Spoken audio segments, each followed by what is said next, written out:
Aê, aê!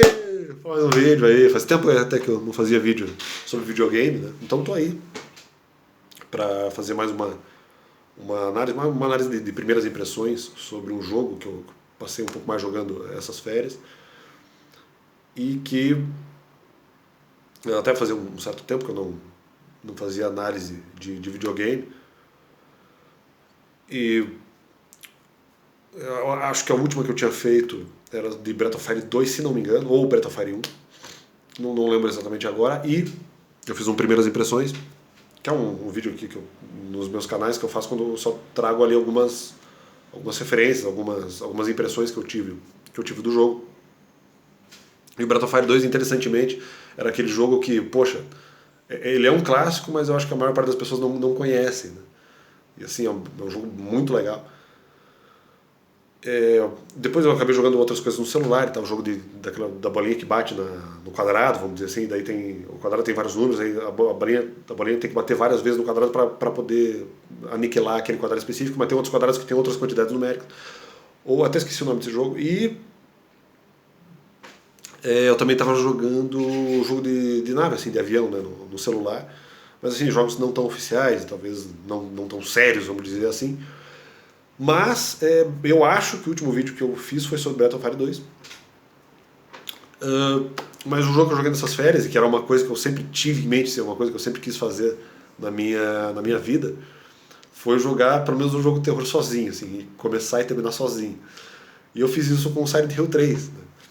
Eu já joguei jogos de terror antes, mas normalmente com outras pessoas, ou com outra pessoa, com uma pessoa só. E assim,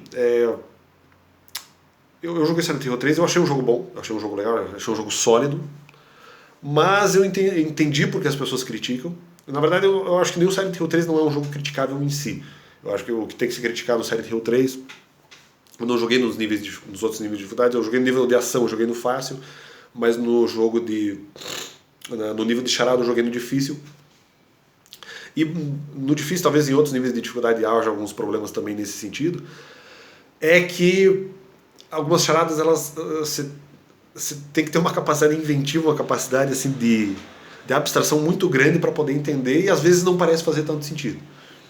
Eu lembro que, se não me engano, algum tempo atrás o Zangado chegou a fazer uma análise não só do Silent Hill 3, toda a franquia, toda a saga Silent Hill, e se não me engano no Silent Hill 3 ele fez uma crítica assim. Hoje analisando, eu não lembro o que ele falou no vídeo, mas hoje analisando eu acho talvez um pouco exagerada, ou mesmo outros sites de videogame podem ter, ou outras pessoas que jogaram Silent Hill 3 podem ter criticado.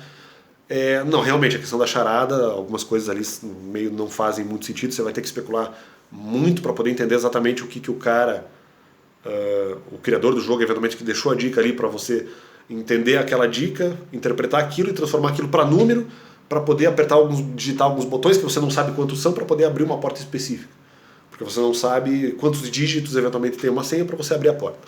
E o Silent Hill 3 tem disso, tem pelo menos 3 ou 4 momentos do jogo ali que a gente não vai entender exatamente o que é para fazer. E bem no começo do jogo já tem pelo menos se você joga no hard, eu acho que até em outros níveis de dificuldade também, mesmo no começo do jogo, tem um momento que você vai ter que conhecer algumas obras de Shakespeare para poder entender, fazer uma certa sequência de livros para poder atingir uma determinada senha, para poder abrir uma porta específica. Então assim, né, eu vou ter que ser obrigado a ler Shakespeare para poder entender alguma coisa. Claro que, eventualmente, se você tem uma certa cultura geral, você até consegue. Algumas dessas dicas eu consegui interpretar alguma coisa porque um pouquinho de leitura de Shakespeare, um pouquinho de leitura de Shakespeare eu tenho. Eu ia falar um pouquinho de leitura de Hamlet, um pouquinho de leitura de Shakespeare eu tenho. Mas alguns livros do Shakespeare eu não li, então ali eventualmente dificultava. Mas ali você teria que só chutar a sequência. Mas, no geral, algumas pessoas, pelo menos no Brasil, se jogasse Silent Hill 3, não saberiam quase que, mas esse livro aqui que é Hamlet, ele dá uma certa sequência de textos que eventualmente que pertencem a livros do Shakespeare. Só que assim, de repente você não sabe se a primeira frase já é para contabilizar como sendo uma dos livros. E às vezes a primeira frase ela já é meio poética, mas ela não está se referindo a livro nenhum, então tipo, não era para considerar. É só a partir da frase seguinte que começaria a charada, que começaria esse quebra-cabeça. Então assim, não é meio esquisito. Aí, depois que você tenta entender, tenta colocar uma ordem nisso tudo, mesmo se você consegue passar. Eu ainda consegui aprender, porque alguma coisa do Shakespeare eu já tinha lido, mas outras pessoas se bateriam bastante. Então, esse talvez é um grande problema. Muitos momentos do jogo você vai precisar de detonado para poder tentar entender o que está acontecendo naquela charada. Não, é que se eu falasse isso seria spoiler. Essa parte até do começo do jogo, embora seja um pouco spoiler, eu posso falar da questão do Shakespeare, porque também é uma das primeiras coisas do jogo. E aqui eu continuo, né, com as primeiras impressões. Então, um bom jogo, ele faz mais menções ao mesmo personagem, eventualmente de outros Silent Hills, né? Ele faz menções a alguns trechos, não só personagens, a trechos dos jogos anteriores. Por vezes, em alguns momentos, acaba demorando demais para acontecer um diálogo, uma animação. Às vezes é só a personagem, vamos dizer, entre aspas, conversando com ela mesma. Então, de um certo momento, eu não vou falar até onde para dizer a sequência de Dunghios, mas desde o final do shopping até você passa, se não me engano, deixa eu ver, 1, 2, 3, 4, 5 e ainda mais um pouquinho de outras. Você praticamente passa 5 Dungeons sem ter muita animação, sem ter muita informação sobre o que está acontecendo no jogo. Você apenas passa por Dungeons, vamos dizer assim. E claro, tem, como classicamente no Silent Hill, muitas vezes você não tem só a Dungeon específica. Você tem a Dungeon, mas também a versão infernal desse mesmo local, dessa mesma localidade que você está. Então por isso que eu estou falando 5 Dungeons. Às vezes alguns desses locais acaba tendo a própria Dungeon e a versão infernal dela, que acaba sendo praticamente ali o mesmo mapa e tal, com algumas diferenciações. E essa versão infernal, é claro que ela é mais grotesca, ela é mais nojenta, mais asquerosa e muito mais assustadora. Então, mas também é a graça do jogo. Não que as outras partes que não sejam infernais também não sejam assustadoras. Por vezes são e bastante. Mas assim, eu ainda acho que no critério do susto e no critério da jogabilidade, embora não a questão da câmera também é terrível, mas na questão do susto, na questão da jogabilidade,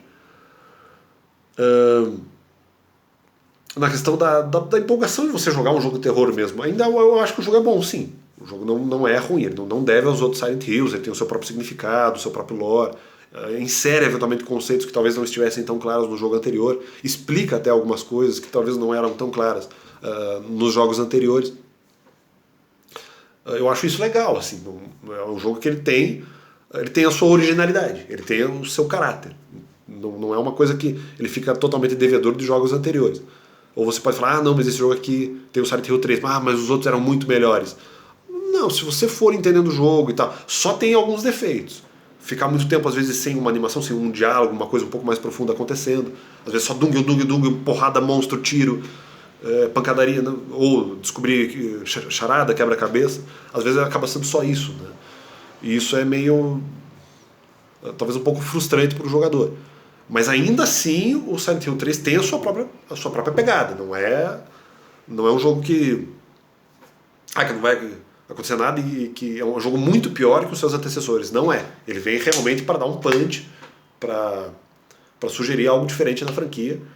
É claro, mantendo o terror, mas nutrindo as suas próprias informações para a franquia, para a saga. Né? Isso é uma coisa importante. Então, por vezes demorar demais para ocorrer o diálogo, a animação, e se há animação, é só para interação às vezes com o jogo. Ela às vezes pega ali alguma coisa e descobre um item específico, daí aparece ela se agachando e ela pega o item. Tipo, a animação é isso, nossa, que profundidade. Não.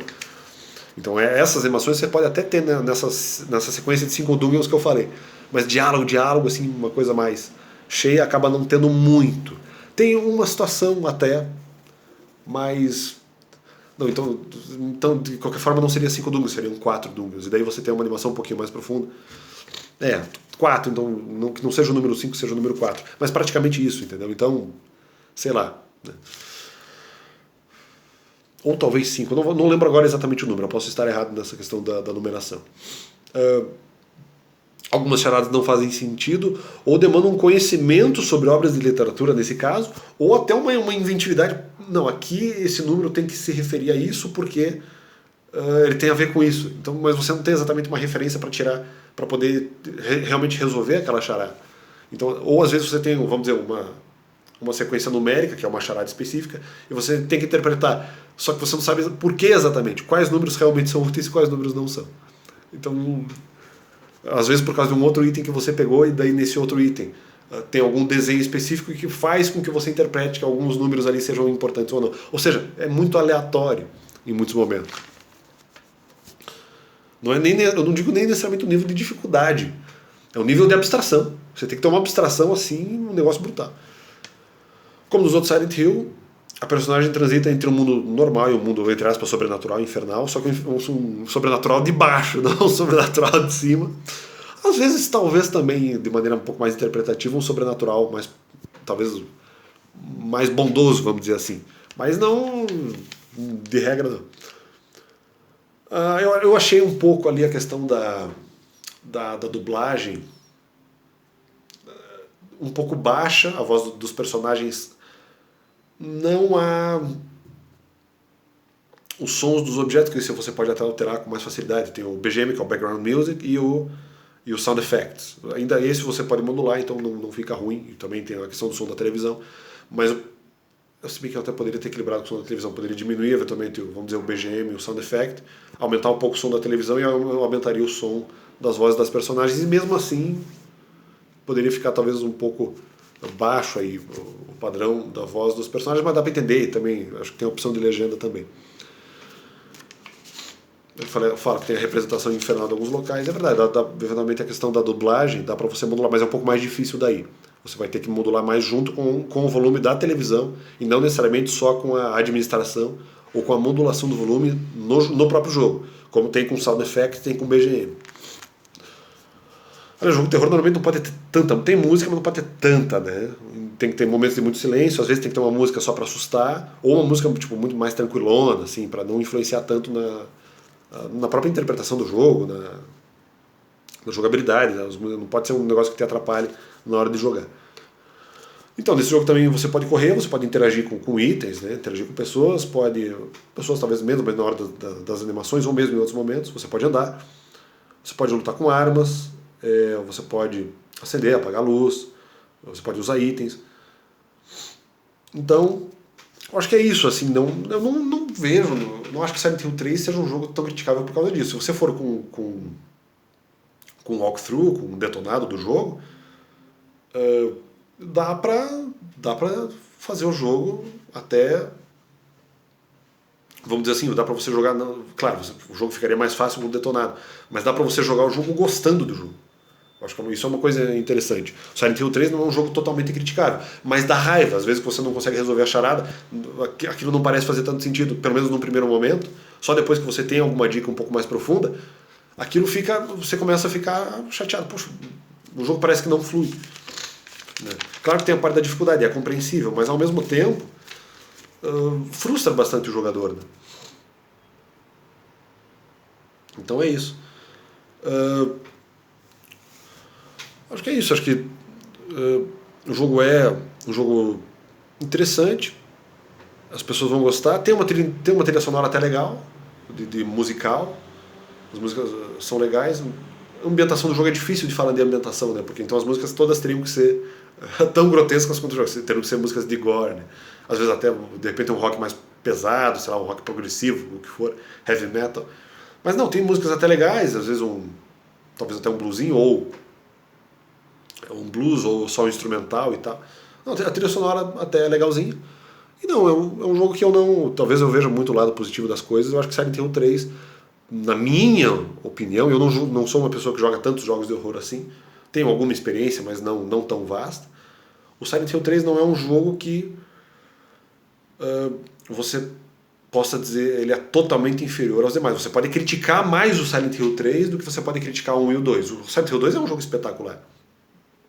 Mas o Silent Hill 3 ele tem a sua própria personalidade, vamos dizer assim. E ele não deve aos demais no sentido de emoção e aventura. Talvez ele deva no sentido da charada. Então é isso aí, acho que eu deixei claro minha posição sobre o Silent Hill 3, essas primeiras impressões. Outras coisas poderiam ser ditas sobre o jogo, né? Mas eu também não sou um grande entendedor de jogos de terror. Mas que isso fique aí, essa sugestão, eventualmente, para quem puder jogar o Silent Hill 3. Eu acredito que você não vai se decepcionar. Em alguns momentos talvez você precise do detonado, para dar um plus ali. Porque senão vai ficar muito... Talvez você se sinta muito frustrado com o jogo. Mas assim, tente, nos momentos que não for charada difícil, tente... Não, o que eu exatamente tenho que fazer? Depende, é só uma coisa que você depende de um item. Tente ir pela sua própria lógica, pela sua própria racionalidade. Eu acho que eu sugeriria isso. Não fiz isso em todos os momentos, mas tente um pouco mais pelo teu consciente. Só quando for eventualmente uma coisa de número, que está muito complicado, está muito abstrato, aí de repente você pode recorrer a um detonado que não digo que seria não seria um demérito moral para você. Então é isso aí, valeu! Deus é bom.